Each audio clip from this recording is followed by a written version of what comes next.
자, 우리가 지금부터 배울 내용은 지구라고 하는 가장 우리가 살고 있는 행성 중에서 지구계라고 하는 것에 대해서 공부를 하도록 하겠습니다. 제일 먼저 지구계라고 하는 것이 뭔지 한번 공부를 해보자면, 지구계라고 하는 것은 지구를 이루고 있는 모든 친구들을 다 지구계라고 하고 있으며 서로 영향을 주고받고 있습니다. 그것을 우리가 뭐라고 부르게 되느냐? 서로 상호작용한다라고 우리는 이야기를 하고 있죠. 상호작용한다.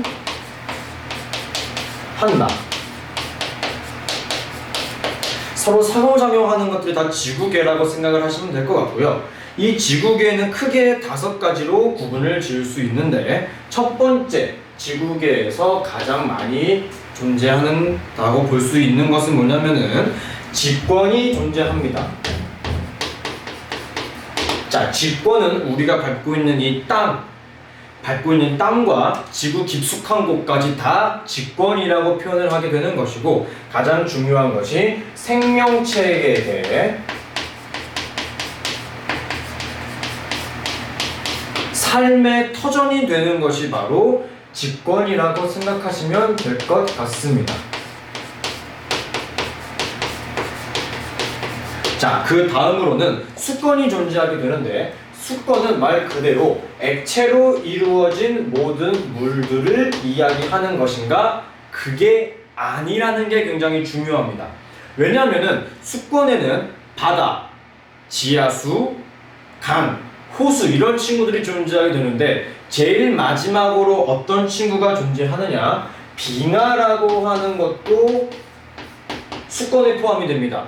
자, 빙하는 앞에서 얘기했던 바다, 지하수, 강과 호수와 달리 특별히 이 친구는 고체 상태로 존재하기 때문에, 수권에는 액체만 존재하는 것이 아니고 고체도 존재하고 있다라고 우리는 이해를 하셔야 돼요.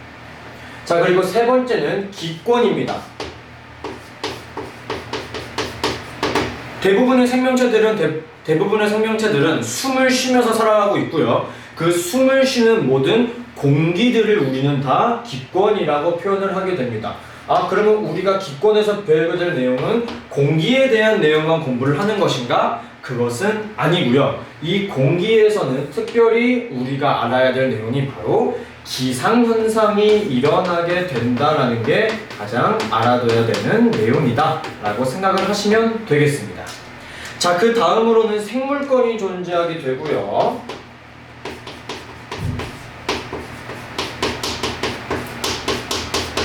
살아있는 모든 생물들을 우리는 생물권이라고 이야기할 수 있는 것이고, 이 생물권은 직권, 수권, 기권에 걸쳐 대부분 넓게 분포하고 있다는 게 가장 중요한 특징이라고 보시면 될 것 같아요. 그리고 외권이라고 하는 곳은 말 그대로 지구 바깥에 존재하는 대부분의 요인들을 외권이라고 표현을 하게 됩니다. 이 외권 안에는 태양, 달, 수성, 금성, 토성, 목성 같은 모든 천체들을 다 포함했다라고 생각을 하시면 되겠습니다. 천체라고 표현을 하시면 되겠습니다. 저 외권에는 천체들이 여기에 포함이 되어 있다라고 보시면 될 것 같아요. 그리고 우리가 제일 먼저 중학교 1학년 때 배우게 되는 내용이 바로 이 직권에 대한 내용입니다. 직권으로 한번 넘어가 보도록 할게요. 우리 과거부터 인류들은 지구 겉표면뿐만 아니라 지구 깊숙한 곳도 굉장히 궁금했어요. 어떻게 생겼을까? 어떤 걸로 구성되어 있을까라는 것에 대한 굉장히 궁금증을 가지고 있었습니다. 그래서 지구 내부를 측정하기 시작해요.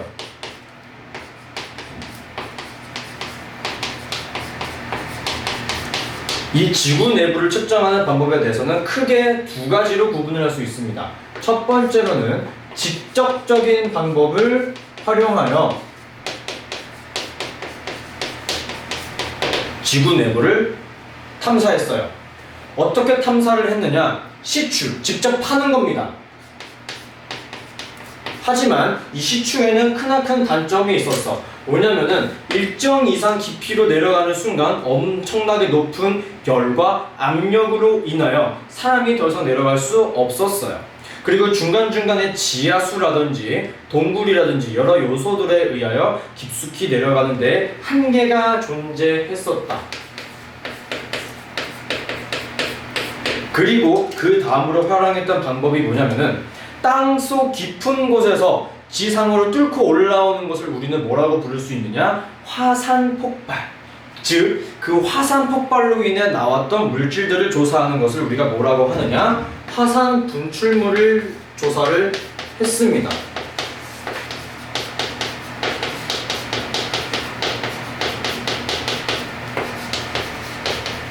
이렇게 크게 두 가지 방법으로 조사를 했고요. 그 다음 간접적인 방법이 가장 널리 쓰이고 있고 가장 효과가 좋은 방법이라고 지금은 채택하고 있습니다. 간접 탐사라고 적어볼게요. 자, 우리가 가장 중요하게 알아두는 것이 바로 간접 탐사 중에서 지진파 분석이에요. 자, 이 지진파 분석이 중요한 이유는 무엇이냐? 지진파가 지진이 발생이 될 때 발생되는 하나의 파동입니다. 즉, 이 지진으로 발생된 이 파동은 모든 방향으로 전달이 되기 때문에 가장 중요한 것이고요. 또한 이 지진파의 가장 중요한 특징 중에 하나가 무엇이냐면은 고체와 액체 상태에서 이동하는 속도, 즉 파동이 전달되는 속도가 달라지게 됩니다.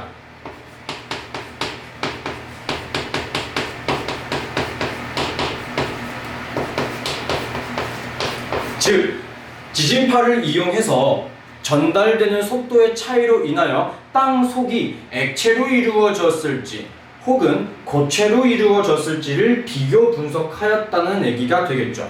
그 다음으로는 간접적인 탐사로 운석을 연구하기 시작했어요. 운석을 연구했다면 과거에 지구가 처음 생성되었을 때 지구의 나이가 한 46억 년 정도 되는데 그 46억 년 전에 지구를 구성했던 성분을 알 수 있지 않을까라고 판단하는 게 운석 탐사라고 이야기를 할 수 있게 될 것입니다. 그리고 지구 내부를 측정하는 방법 중에서 가장 유용한 방법이고 효과적인 방법이라고 이야기를 할 수 있는 게 이 지진파 분석이다라는 게 굉장히 중요하게 알아두셔야 되는 부분입니다. 자, 그 다음으로는 이 직권이라고 하는 지구는 여러 가지 층상 구조를 이루고 있어요. 층상 구조라고 하는 것은 1층, 2층, 3층, 4층처럼 지구 내부도 여러 층으로 구성이 되어 있어요. 즉, 그 층상 구조에 대해서 한번 공부를 해보겠습니다. 지구의 층상 구조. 지구의 층상 구조는 크게 4층으로 구성을 할 수 있을 것이고, 첫 번째, 지각입니다. 우리가 발을 딛고 서 있는 이 땅을 우리는 지각이라고 이야기를 할 수 있고요. 두께가 가장 얇습니다. 두께가 가장 얇고요. 이 지각 같은 경우에 대해서는 크게 두 부분으로 또 구분을 지을 수 있어요. 어떻게 구분을 지을 수 있냐? 우리가 직접 발을 딛고 건물을 올리고 눈으로 직접적으로 관측할 수 있는 대륙 지각과 그리고 바닷속에서 바닷물이 그 위에 쌓여서 흐를 수 있게 도와주는 해양 지각으로 구분을 지을 수 있습니다. 됐나요? 그리고 우리가 하나 더 알아야 되는 내용은 뭐냐면은 대륙 지각이 해양 지각보다 조금 더 두껍다 라고 하는 내용까지 기억해 두시면 굉장히 좋을 것 같습니다. 됐나요? 자, 그 다음 지각 아래층에는 멘틀이라고 하는 층이 존재를 합니다. 이 멘틀은 지구의 부피 중에서 가장 많이 차지하고 있고 약 80%의 부피를 차지하고 있습니다. 그리고 멘틀도 마찬가지로 고체 물질이지만 빙글빙글 뜨거운 물질은 위로 올라가고 차가운 물질은 아래로 내려오는 대류 현상이 존재합니다. 오케이? 이렇게 알아두시면 되겠고, 세 번째 친구로는 외핵이라고 하는 친구가 존재해요. 자, 외핵 같은 경우는 철과 니켈, 굉장히 무거운 원소들로 구성이 되어 있어요. 철과 니켈로 구성이 되어 있고, 가장 중요한 특징이 여기서 등장하게 됩니다. 뭐냐?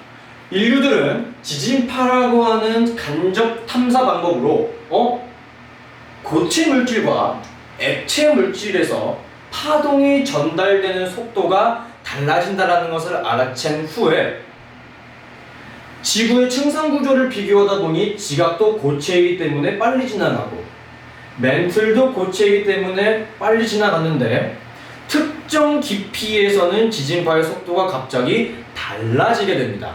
그래서 인류는 이렇게 알아내게 된 거죠. 아, 외핵은 지각과 멘틀과 달리 액체 상태이구나 라고 하는 것을 알아차리게 됐습니다. 그리고 지구의 층상 구조에서 유일한 액체 상태가 바로 이 외핵이다 라고 저희는 이야기를 할 수 있게 되는 것이죠. 어떤 방법으로? 지진파를 활용했다, 이렇게 이야기할 수 있을 것이고, 가장 가운데 지구 중심 부분을 우리는 내핵이라고 부르게 됩니다. 내핵은 마찬가지로 철과 니켈로 구성이 되어 있어요.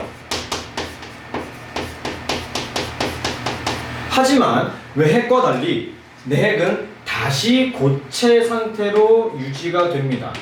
이것도 어떠한 방법으로 알아냈다? 지진파를 이용한 간접 탐사 방법으로 알아내게 된 사실입니다. 이것도 굉장히 중요한 사실이니 알아두셨으면 좋겠고요.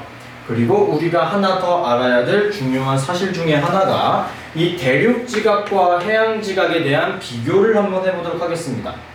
대륙지각과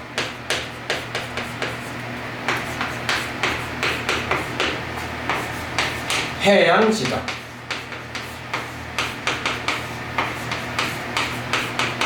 자, 방금 말을 했어요. 대륙지각이 해양지각보다 조금 더 두껍다. 그래서 대륙지각 같은 경우에 대해서는 평균적으로 약 35km 정도 유지가 되고, 해양지각 같은 경우에 대해서는 약 5km 정도로 유지가 되어 있기 때문에 대륙지각이 조금 더 두껍구나 라고 이야기를 할 수 있게 될 것이며, 대륙지각과 해양지각은 구성하고 있는 종류가 조금씩 다릅니다. 대륙지각 같은 경우는 화강암으로 구성이 되어 있고요.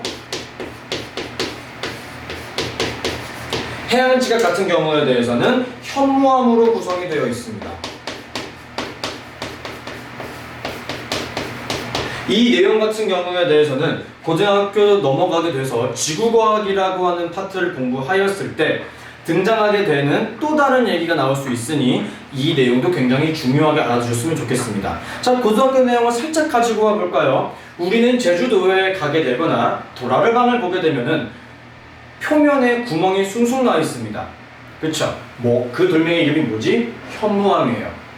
그러므로 인해서 해양지각을 이루고 있는 이 현무암 같은 경우는 구멍이 숭숭 나 있어. 하지만 화암 같은 경우는 굉장히 딱딱하고 꽉 막혀있는 듯한 모습을 가지고 있습니다.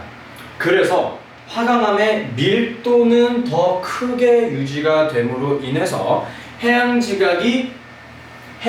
대륙지각과 만나게 되면 그 위로 올라오게 된다. 이러한 내용들이 고등학교 때 나오게 된다는 것을 하나 머릿속에 넣어두시면 굉장히 좋을 것 같네요. 자, 그 다음으로는 화강암과 현무암, 이 돌멩이들의 도대체 어떻게 생성이 되고, 지금 여러 개 쭉 배웠는데 이 도대체 화강암이라고 하는 것은 뭔지, 현무암이라고 하는 것은 뭔지 궁금하죠. 그래서 이 돌멩이에 대한 내용들을 한번 공부를 하도록 하겠습니다.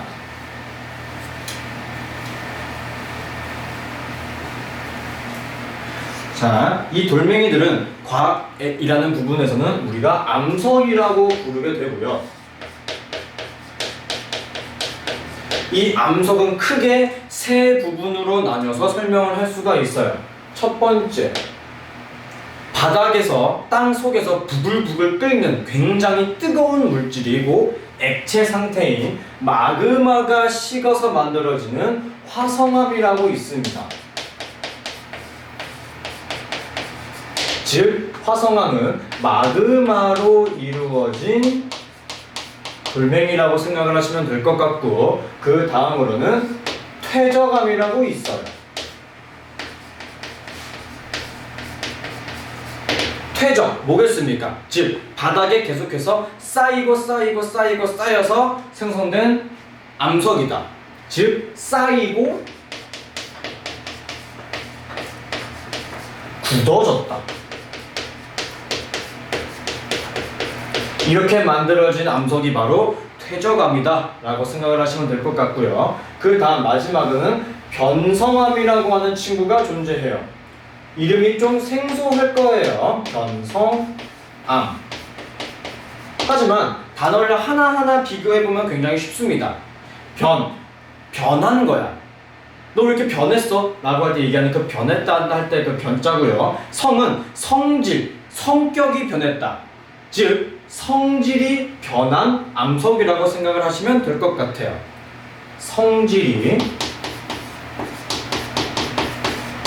변한 암석이 바로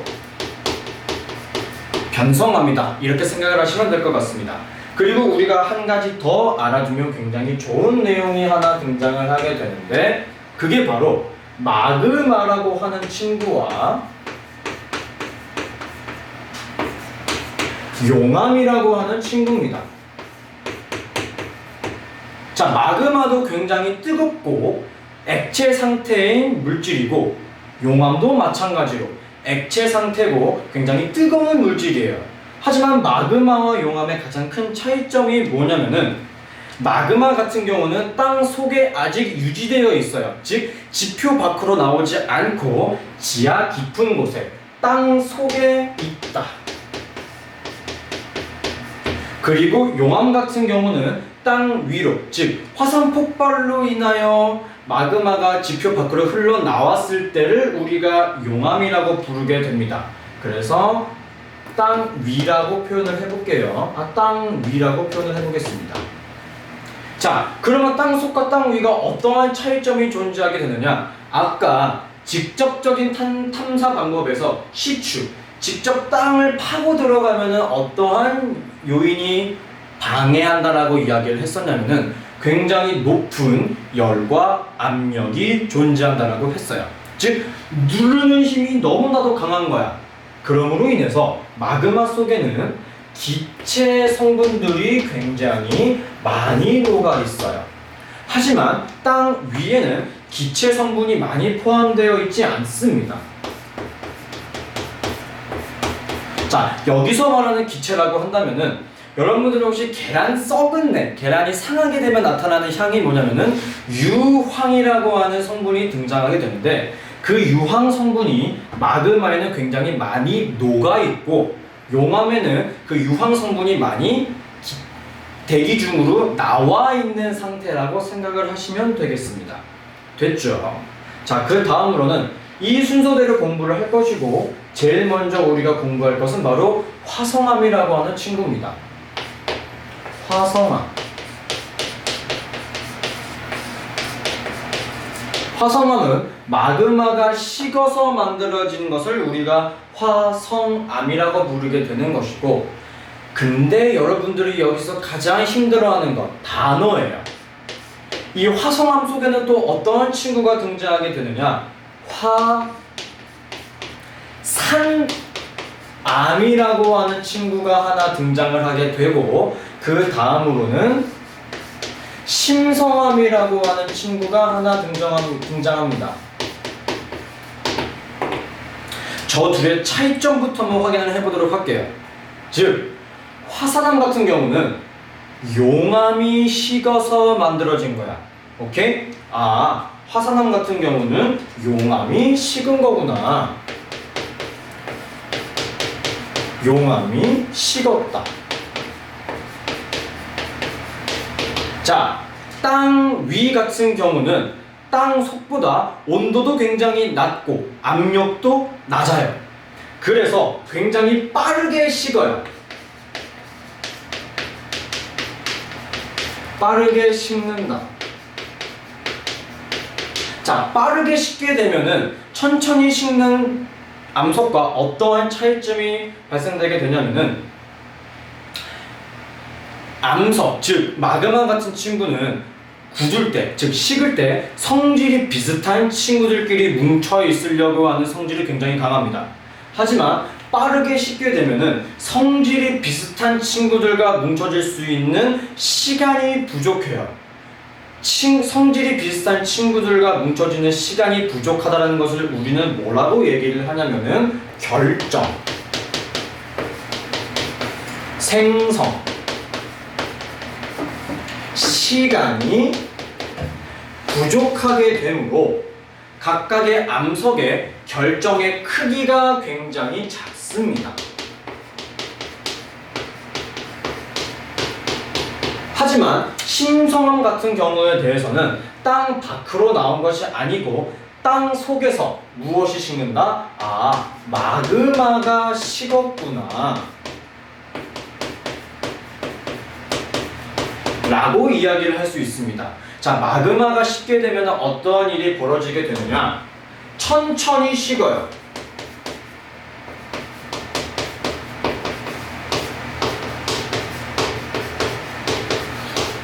자, 천천히 식게 되면은 새로운 반에 들어갔을 때 친구들끼리 친해질 수 있는 시간이 굉장히 많은 겁니다. 그렇게 되면은 우리 축구할 때도 친한 친구들끼리 많이 하게 되죠. 뭐 그런 걸로 생각을 했을 때 성질이 비슷한 친구들끼리 뭉쳐질 수 있는 시간이 충분한 겁니다. 그러므로 인하여 결정, 생성, 시간이 충분히 존재합니다. 그렇게 되면 결론적으로 이 심성암이라고 하는 친구는 결정의 크기가 화산암에 비해 굉장히 크게 형성이 됩니다. 이것이 바로 화성암에서 화산암과 심성암의 가장 큰 차이점이라고 저는 말씀을 드릴 수 있을 것 같네요. 자, 이 다음으로 우리가 배울 내용은 화산암에는 누가 있고 심성암에는 누가 있는지 한번 공부를 해보도록 하겠습니다. 자, 한번 넘어가 볼게요.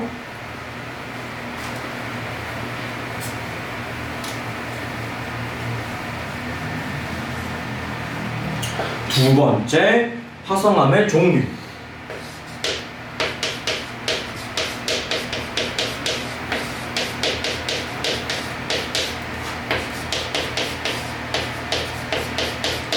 자, 화성암의 종류에 대해서는 크게 우리는 4가지 정도를 배울 겁니다. 현재 우리가 공부하고 있는 O2에 대해서는 화산암과 심성암을 따로 공부를 했지만 저희가 공부할 내용은 각각의 암석의 이름에 따라서 어떠한 특징을 가지고 있는지 한번 공부해 보도록 할게요. 첫 번째, 우리가 알아야 할 암석의 이름은 현무암입니다.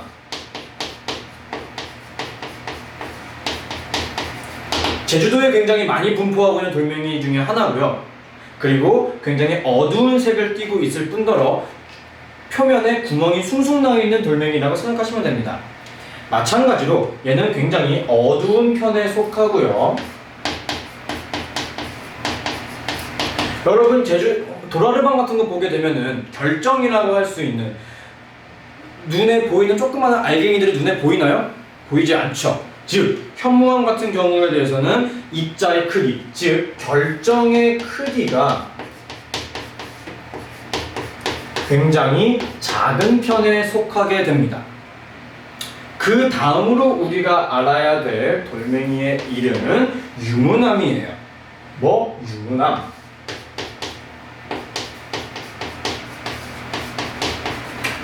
자, 유문암이라고 하는 것은 실제로 O2에 있는 그림을 싹 보게 되면은 조금 밝은 편에 속합니다. 아, 얘는 밝구나. 하지만 유문암이라고 하는 친구도 결정의 크기는 굉장히 작아요.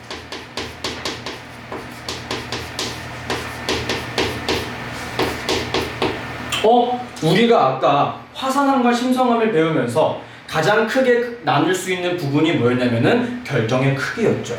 즉 현무암과 유문암은 결정의 크기가 굉장히 작습니다.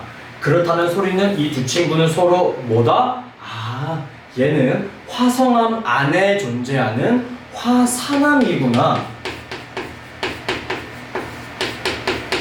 이라고 생각을 할 수 있게 될 것입니다. 하지만 둘의 가장 큰 차이점은 바로 색깔의 차이가 일어나고 있다 라고 생각을 하시면 되겠죠.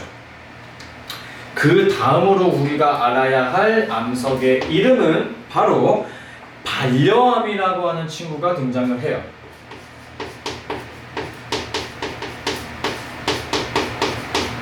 자, 반려암 같은 경우는 상대적으로 광물의 색이 굉장히 어둡습니다.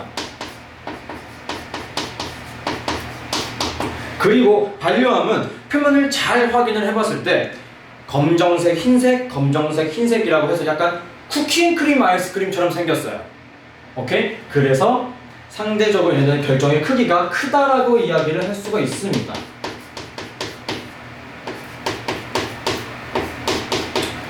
자, 쿠키앤크림처럼 생겼는데 어둡다. 아, 쿠키가 좀 더 많이 들어갔구나. 이렇게 생각을 하셔도 되겠죠. 그리고 네 번째는 화강암이라고 하는 친구가 여기서 등장을 합니다. 화강암.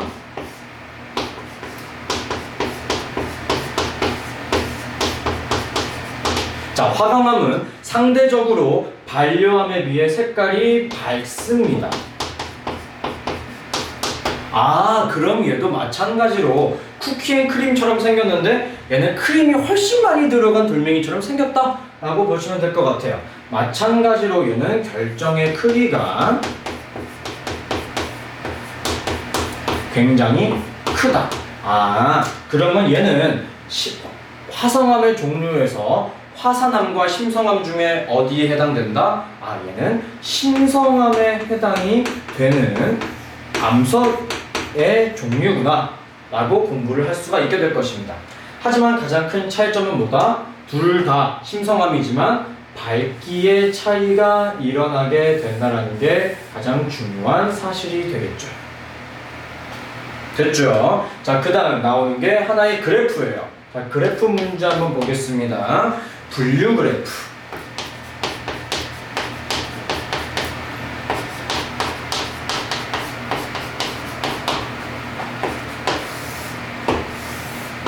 자, X축을 크기로 잡을 겁니다. 크기. 왼쪽으로 갈수록 작은 거고 오른쪽으로 갈수록 큰 거고요. Y축은 우리가 뭘로 잡을 거냐면은 색깔로 잡을 것이며 위쪽으로 갈수록 색이 어둡다라고 얘기를 할 것이며 아래쪽으로 갈수록 밝은 색이다 라고 이야기할 겁니다.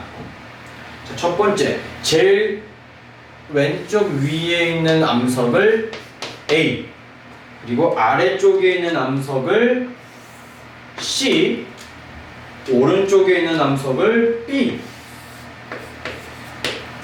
제일 아래쪽에 있는 것을 우리가 D라고 할 거예요. 자, 크기가 결정의 크기가 가장 작고, 아, 그러면은 A와 C는 화산암에 해당이 될 수 있다라고 볼 수 있겠죠. 근데 굉장히 어둡다라고 하는 것은 A는 뭐겠습니까? 아, 현무암이겠네요. 그쵸? 광물의 결정 크기가 굉장히 작고 색이 어둡다. 뭡니까? 현무암이다. 아하, 얘는 현무암이구나. B, 이번에는 결정의 크기가 큽니다. 아, 그럼 얘는 심성암이겠네. 근데 마찬가지로 색이 어둡습니다. 그럼 누구예요? 반려암이겠죠. 즉, B는 반려암에 해당이 된다.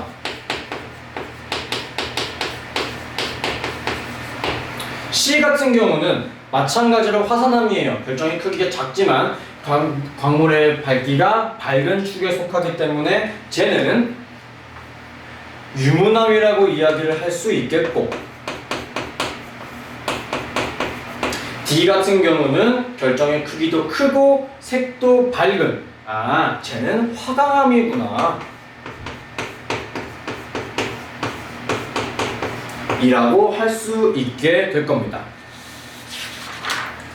자, 다음으로 넘어가면은 퇴적암에 대해서 공부를 한번 해보도록 할게요. 퇴적암.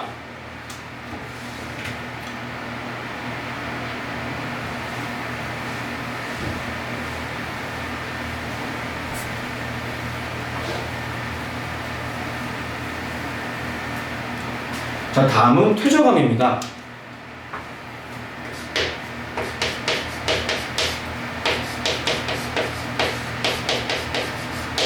자, 퇴적암은 제일 처음 설명했을 때 퇴적물이 쌓이고 다져지고 굳어진 암석을 우리가 퇴적암이라고 얘기를 했어요. 우리가 퇴적암에서 가장 먼저 알아야 될 것은 뭐냐면은 퇴적암이 어떻게 생성이 되는 그 생성 과정에 대해서 알아야 돼요. 제일 먼저 퇴적물이라고 하는 친구들이 운반, 즉 이동을 해야 됩니다. 이 운반된 퇴적물들이 특정 장소에 계속해서 쌓여야 돼요. 그리고 우리가 퇴적이라고 부르게 될 것이며, 이 쌓여진 퇴적물들이 다져져야 돼요. 빈 공간 없이 짱짱하게 뭉쳐져야 됩니다. 다져진다. 그리고 이 다져진 후에는 굳어져야 되겠죠. 왜? 암석이라고 하는 것은 굉장히 단단하기 때문에 굳어져야 합니다. 굳어진 후에는 퇴적암이 생성이 되겠습니다. 자, 지금 현재 중학교 1학년 때는 퇴적, 다져짐, 굳어짐이라고 이야기를 하게 되는데, 고등학교에 넘어가게 되서는 다져짐과 굳어짐을 합쳐서 뭐라고 부르게 되느냐, 속성작용이라고 바꾸게 되는 경우도 있어요. 자, 이거는 특정 교과서에 등장할 수도 있는 지문이기 때문에 아, 그렇구나 라고만 생각을 하셔도 충분합니다. 자, 그리고 우리가 알아야 할 퇴적암에서 가장 중요한 특징은, 자, 우리가 퇴적암이 운반이 되게 되면은 바람이라든지 물이라든지 여러 요인에 의해서 이동을 하게 되겠죠. 그러면은 결국 중력이라고 하는 지구 중심으로 끌어당기는 힘에 의해서 바닥에 쌓일 거야. 차곡차곡 쌓이게 되겠죠. 그러므로 인해서 쌓이는 방향과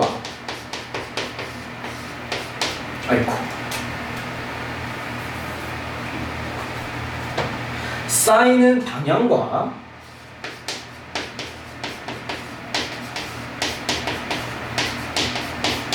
평행하게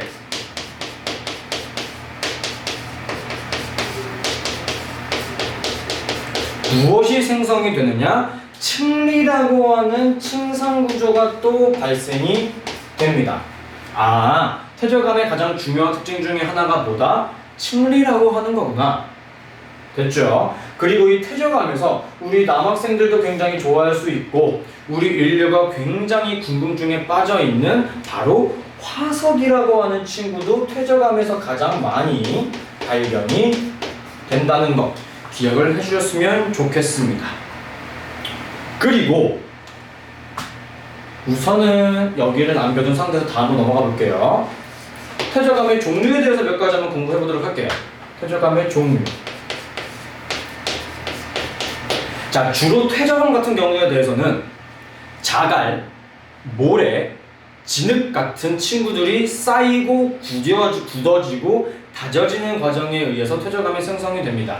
그 입자들의 크기로 따라서 분류를 하게 되는데, 제일 첫 번째, 입자의 크기가 제일 큰 친구부터 나열을 한번 해볼게요. 이런 식으로 했을 때 크기가 가장 큰 것, 즉 진흙, 모래, 자갈 중에서 크기가 가장 큰 것은 자갈이죠. 자갈들이 모여서 생긴 암석의 이름을 우리는 여감이라고 부르게 됩니다. 그리고 모래가 모여서 만들어진 돌멩이의 이름을 모래사자를 써서 사암이라고 이야기를 하게 될 것이고, 명칭을 부르게 될 거고, 가장 크기가 작은 진흙이 굳어서 만들어진 돌멩이의 이름을 우리가 쉐일이라고 부르게 됩니다. 그리고 쌓이게 되는 것 중에는 반드시 자갈, 모래, 진흙만 존재하는 것이 아니고 생물의 유해, 즉 시체들이라든지, 시체 표현이 좀 무섭긴 하네요. 석회물질, 산호, 조개 껍데기들이 뭉쳐져서 만들어지는 석회암도 존재를 하게 됩니다. 산호, 조개 등이 뭉쳐져서 만들어지는 석회암도 퇴적암의 해당이 됩니다. 자, 여기 볼게요. 크기가 가장 큰 게 자갈, 그 다음이 뭐에? 가장 작은 게 진흙이었어. 내가 여기서 하고 싶은 얘기가 뭐냐면은 주로 퇴적암이 이동할 수 있는 경로는 바람이나 물일 겁니다. 그 물의 흐름에 따라서 계속해서 이동을 하게 되겠죠. 하지만 입자의 크기가 가장 큰 자갈 같은 경우는 처음 생성된 곳부터 아주 멀리 이동하기는 힘들겠죠. 그러므로 인해서 해안으로부터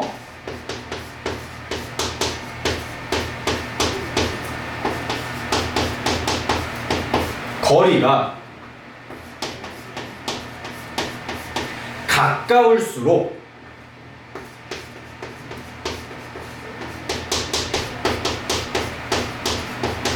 생성된 퇴적암의 입자의 크기가 굉장히 큽니다.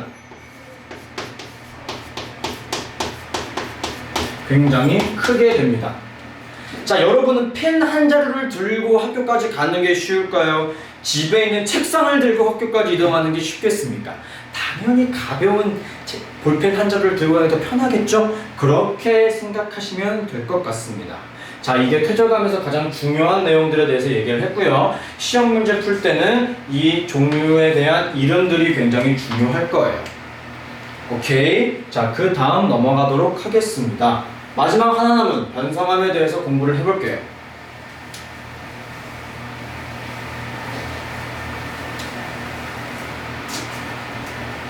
마지막 남은 변성암.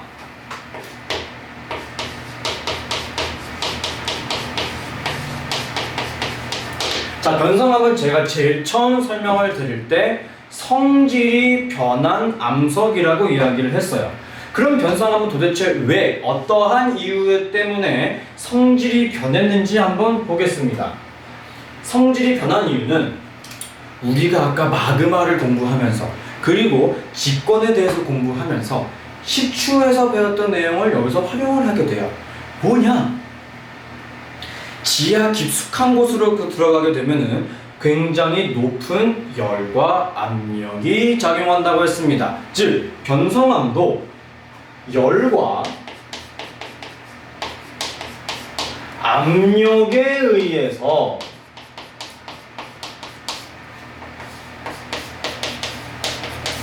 무엇이 변했다? 성질이 변했다.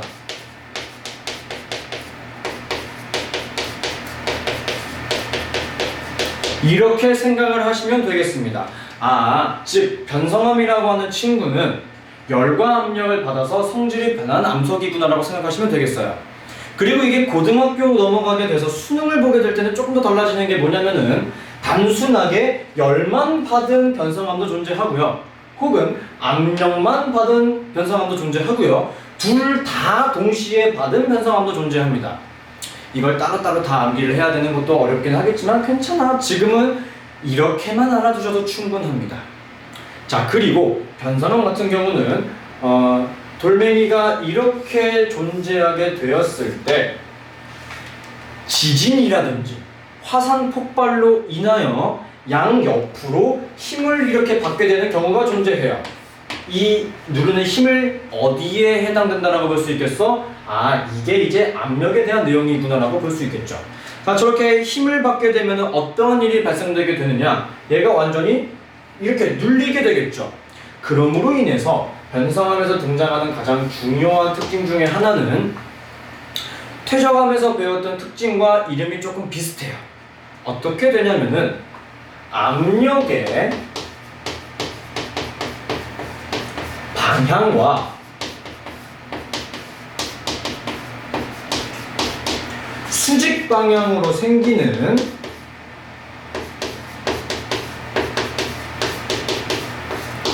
줄무늬가 등장합니다. 줄무늬. 그 줄무늬의 이름이 뭐냐면은 퇴적암의 특징에서 배웠던 층리랑 이름이 비슷하다고 얘기했죠? 얘의 이름은 염리라고 표현을 합니다. 그리고 우리가 여기서 알아야 될 가장 중요한 특징 중에 하나, 이 염리라고 하는 것은 모든 변성암에서 전부 다 등장하는 것이 아니고 편함과 편마함에서 주로 등장을 합니다.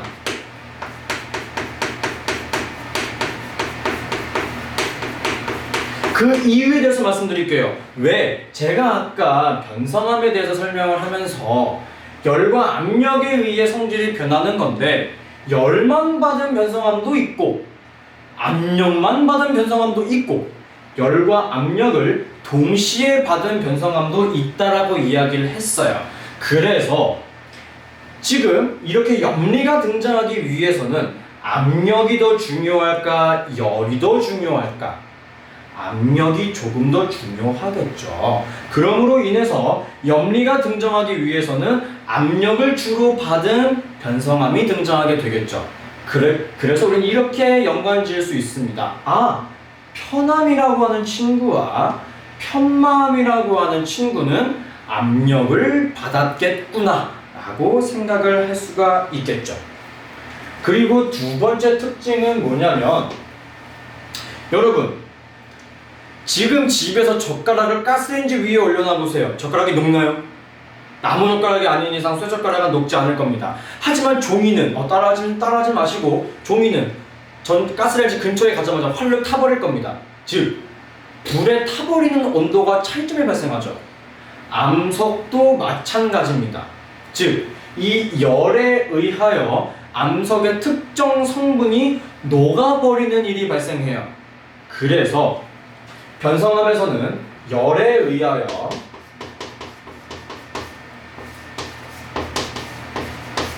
광물에 무엇이 변화한다? 성질이 변하기도 한다. 성질과 결정이 변화하기도 합니다. 그럼 여기서 우리는 한 가지 더 알 수 있겠죠.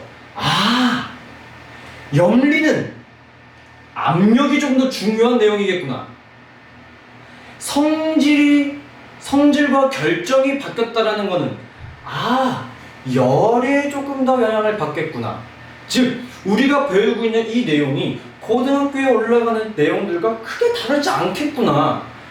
이런 식으로 조금 더 가벼운 마음으로 공부를 하시는 게 꽤 도움이 될 것 같습니다. 그래서 그 다음으로 우리가 넘어가야 될 내용은 바로 변성함의 종류예요.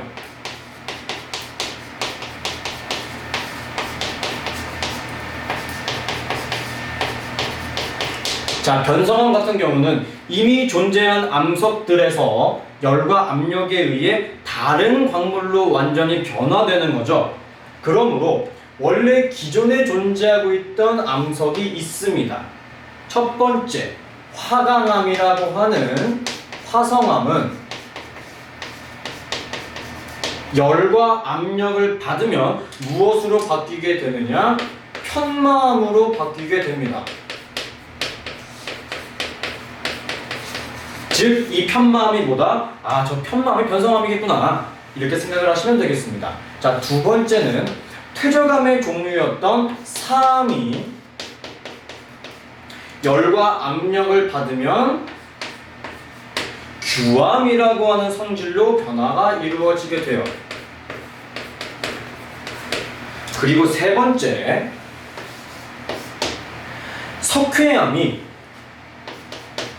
얘도 퇴적암이었죠?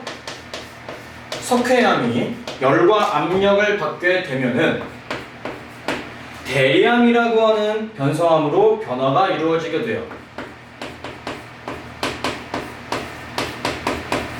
그리고 네 번째, 쉐일이라고 하는 퇴적암은 진흙이었죠. 얘는 열과 압력에 의해 변화되는 게 크게 두 가지가 존재합니다. 조금만 열과 압력을 받았다면 여기서 얘기하고 있는 편함이 생성이 되고요. 거기서 더 많은 열과 압력을 받게 되면은 편마암이라고 하는 친구로 또다시 변화가 이루어지게 됩니다. 됐나요? 그리고 여기서 말하는 열과 압력이 뭐라고 우리는 얘기할 수 있게 되는 것이냐? 변성작용이라고 이야기를 할 수 있어요. 열과 압력은 결국 뭐다? 변성작용이다.